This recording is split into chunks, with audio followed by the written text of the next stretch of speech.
Ayan, toothpaste. Alam nyo ba napaka-effective sa ano yan? Napaka-effective na paraan yan para pumula yung lips nyo. So yun mga korig, magandang umaga. Panibagong araw, panibagong init na naman sungin natin ito. Ayan o. Ang init na sa labas. Ayan o. Grabe, silaw o. Hindi na masyado makita yung mukha ko, sobrang init. Ang init talaga. Sobrang init ngayon. Grabe. Ayan o. Di bale. Mas maganda na yung init kaysa maulan. Maraming apektado pag umulan eh. Kaya ayan o, electric pa nakatutok. Sobrang init. Ayan o. Nakikita nyo ba yan? Yun. Yun eh. Aircon. Ang laking aircon. Kaya lang hindi pwedeng buksan yan kasi pag gabi-gabi binubuksan yan 8,000 ang bill namin ng kuryente rito. Kaya tsaga-tsaga mo na sa init.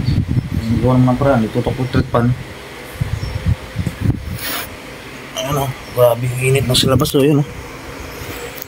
Yun, init. Pasok naman tayo sa ano, trabaho. Sa ating munting negosyo. Alright, tara, papasok na. Pero ligo muna, siyempre. At ito pa pala mga kaurig, punta tayo sa CR. Alamin nyo kung anong gagawin ko sa CR ha. Ayan, madilim. Siyempre, buksan ng ilaw. O, ayan. Buksan natin ilaw. Ayun, nakikita nyo yan. Ayan o. Tingnan nyo ha. Kung ano yung kukunin ko ha. Ayan. Toothpaste. Alam nyo ba napaka-effective sa ano yan? Napaka-effective na paraan yan para pumula yung lips nyo. Alam nyo ba yon? Ito, subok ko na to. Pero, tinigil ko na kasi nigrilyo rin naman ako kaya walang talab. Magpahid kayo bago matulog. Tapos banlawan nyo, kinabukasan, pagising nyo. Makikita nyo talab, pulang-pula yung lips nyo. Siyempre, pogi points yun. O, di ba? So, yan mga korig. Tapos na yung maligo. Medyo malamig-lamig na ang ano, pakiramdam. Pero, mamaya, iinit na naman to, siyempre. Bagong ligo, malamig talaga. Tungkol pala sa toothpaste na yon, legit yun. Yun yung mga galawang 90s. Siyempre, 90s ano to eh. 90s boy to eh. Kaya, yun. Try nyo, effective yun. Subok na namin yun mga nung 90s.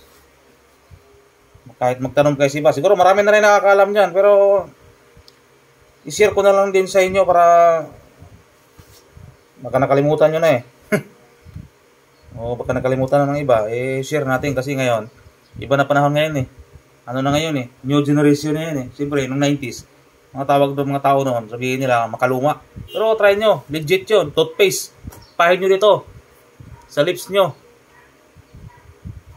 Tapos, kinabukasan, sa gabi nyo ipahid, tapos kinabukasan, banlawan nyo. May kita nyo ano, epekto nun. Pero ano lang, wag nyong gabi-gabi, wag nyong gabi-gabi ilagay dito. Huwag kayo maglagay ng gabi-gabi kasi nakakapasok din ng ano yun eh, lips yun eh. I-alternate nyo.